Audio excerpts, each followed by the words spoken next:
Hey guys, it's Laurie of Laurie's Sewing, and I have a package that's clearly not the buttons. The buttons finally arrived. So I have my paper cutting scissors here.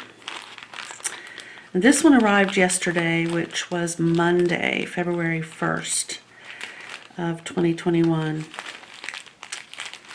And I am, and Bama both are looking down the barrel of our birthdays this week, Friday the 5th.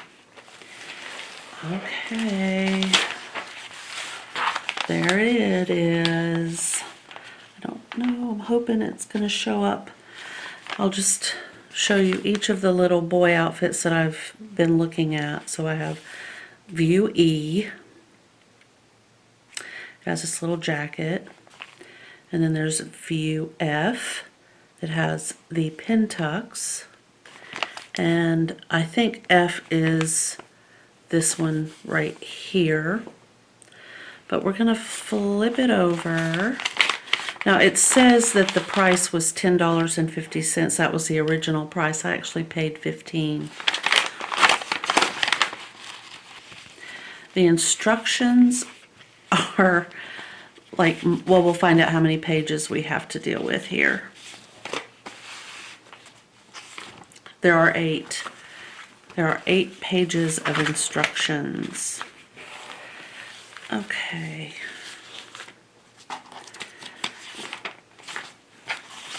Alrighty, so this might be a little bit better. I don't know. So here is View E with the little jacket. I think what I'll do is zoom in. That might, that much better. Instead of moving this, I'll move the lens. Okay, so View E has little cuffed sleeves, a little Peter Pan collar, a little teeny tiny white bow, and then the jacket. View F has the same sleeves, the same collar, the same little bow, and the front is pin tucked. And then it shows that you can go either with a short leg for a bubble and a little bit longer leg for a little bit more formal look to that garment. And most of these are meant to be christening type baby garments. Now the size I bought was labeled as large, but it really is all in one. So if we look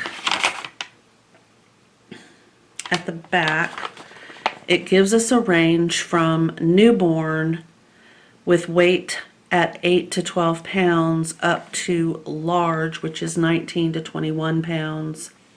I am probably going to do a small.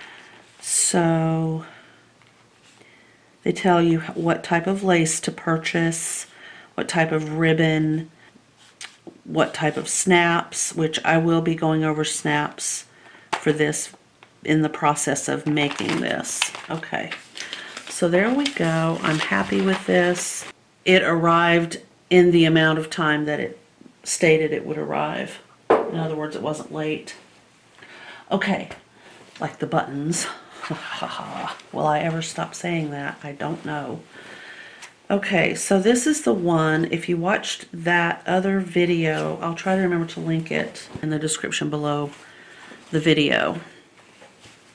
Okay, what I was saying is, I don't know if you saw that video, but this fabric arrived cut like a 2-year-old with a pair of dull scissors.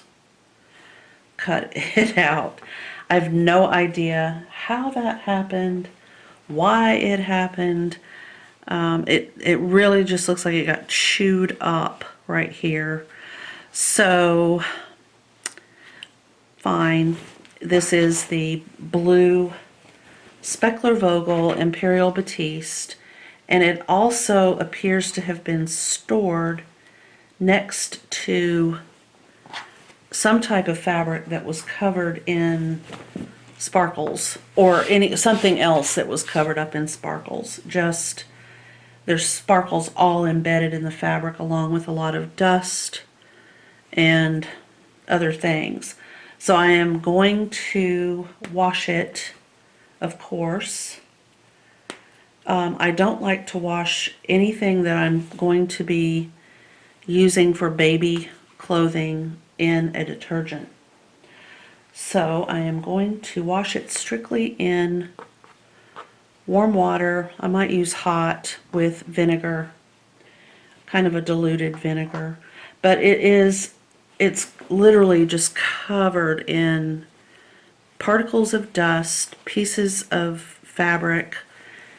Almost looks like spider webby, kind of, like it just had been sitting for a long time somewhere.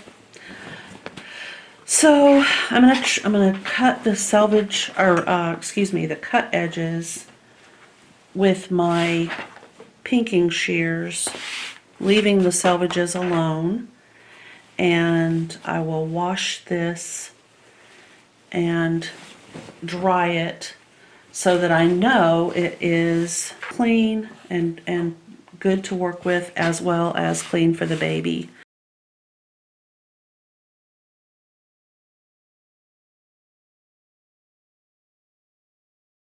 Look at that. Oh, okay.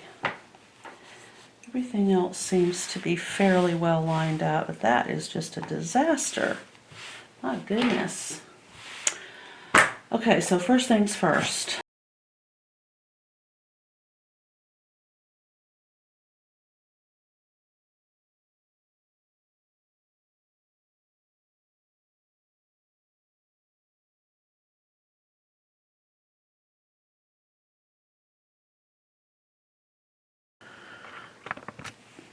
Over here on this, but I'm going to pull it to the very edge because I know that's straight and I can see it better. My eyes are a lot happier with that contrast between this and this darker color. Okay, and then make sure that this is lined up straight on that bottom, and I'm just gonna have to check. Oh, I don't think it's going to get everything. I'm going to have to go probably to a halfway point.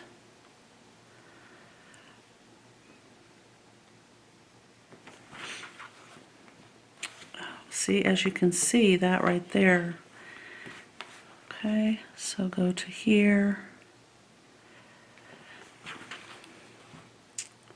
Okay, that should get it. So I'm losing this much fabric. That's just wrong.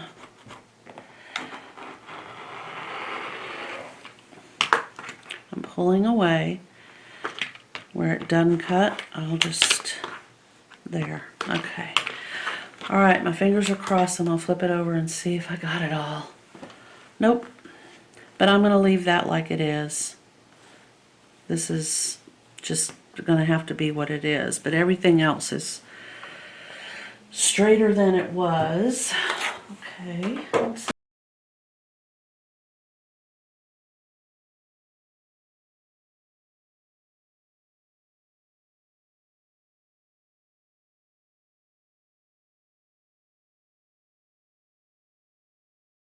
So I feel pretty good now. I can go ahead and get this one in the wash. I will wash them separately. This white Speckler Vogel Imperial Batiste was also sent to me from an Amazon account that exists through Los Angeles somewhere, but they were both shipped from a different zip code in Los Angeles. That doesn't mean that they're owned or operated by different people. It just means they came from two different places. This fabric, the white Speckler Vogel, is not covered in sparkles, is not dusty, and as far as I can tell, was not cut wonky. I'm not seeing that same cavalier attitude toward the fabric that I saw from the blue. So let's give it a go and see what happens when we line up our selvages. Now there is a little bit of discoloration. It looks like it might have even gotten wet right here. I don't know if you can see it, or it could just be dust.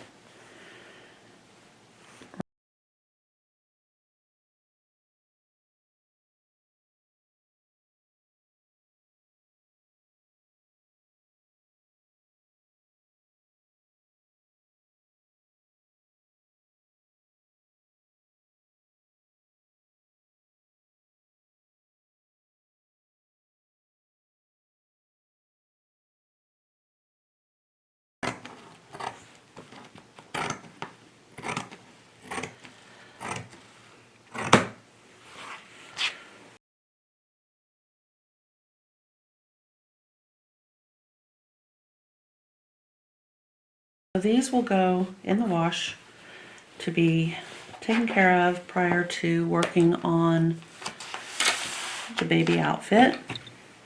I'm going to go ahead and get that taken care of. So when I come back, it's buttons and buttonholes. The next step is to hem, and my plan is to trim all along the bottom hem with my pinking shears.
Bama needed a play break.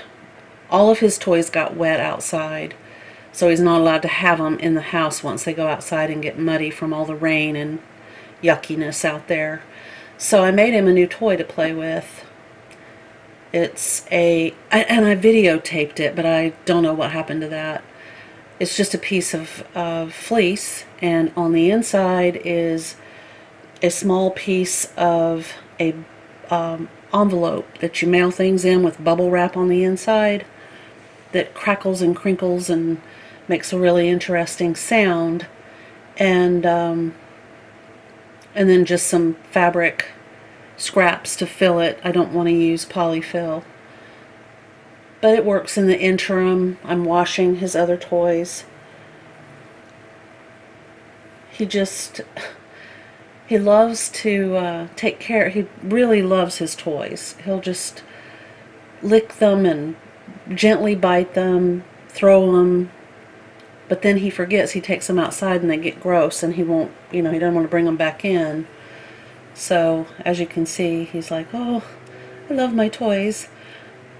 Chew, chew, chew. But anyway, that's what I was doing here, just taking a small little break to play with Bam right before his walk. He's so sweet. I just try to be very careful. I try to make as few mistakes as possible. So a little wobble, like, it's bugging me. I'm going to go ahead and cut that. It's just bugging me. Okay. Yeah, even when I do that, it's still kind of there. So, all right.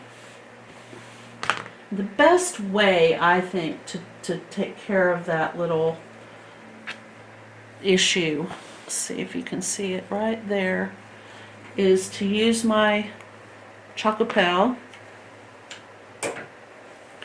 and just sketch what I want to cut off.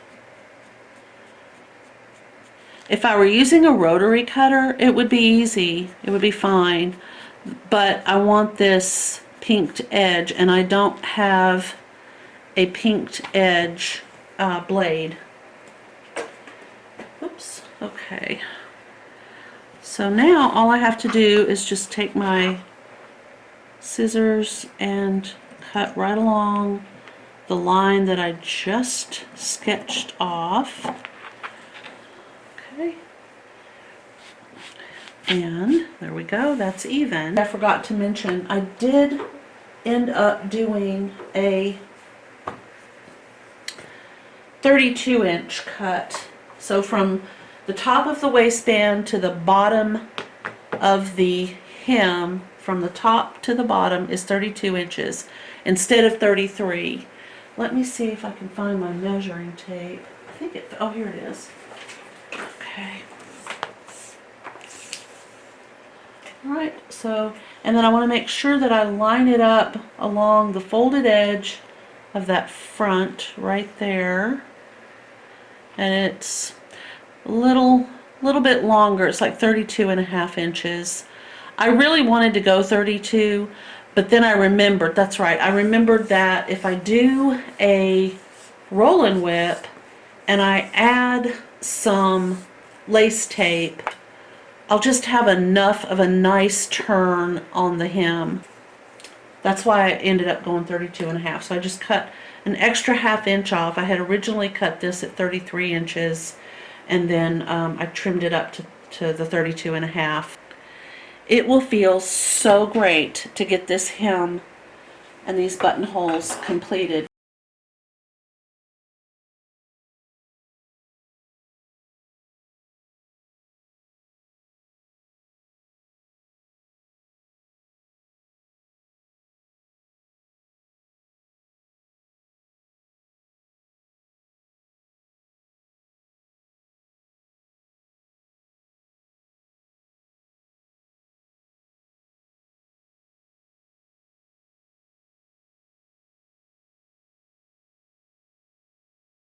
It does need a good press.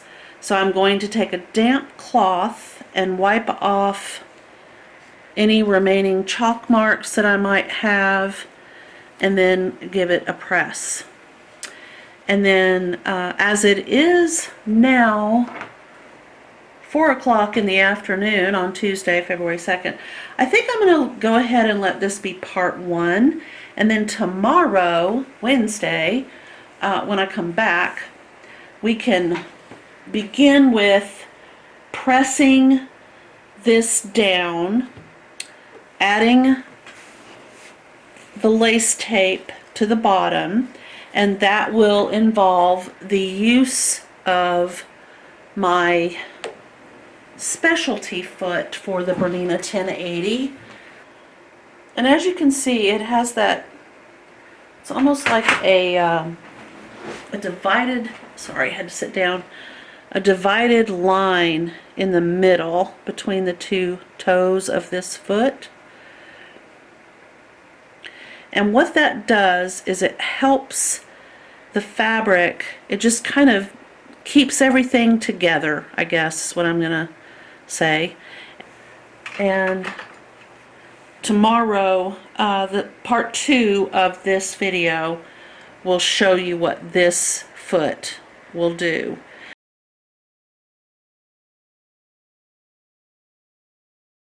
And within the box, I should have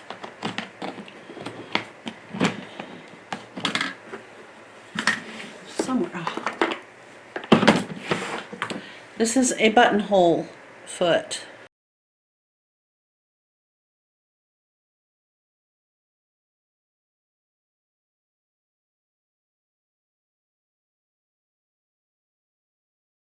I kind of decided today while I was doing the earlier part of this video, as much as I want to work on the baby outfit first, I kind of need to do the Valentine's gifts that I'm going to do first and then work on the baby outfit. So there'll be like a combined video as well. So the Valentine Tabletoppers and then I got to come up with another name because while they are Valentine Tabletoppers, they're actually, you flip them over and you can use them all the rest of the year. So I'm trying to come up with kind of a goofy name for them. Not really sure what I'll call them, but I'll think of something and I'll let you know in the next video that I do, which will be tomorrow. So thank you guys for watching. If you liked this video, please hit the thumbs up. If you have not subscribed, please consider doing so. And I will see you in the next video. Thank you. Bye.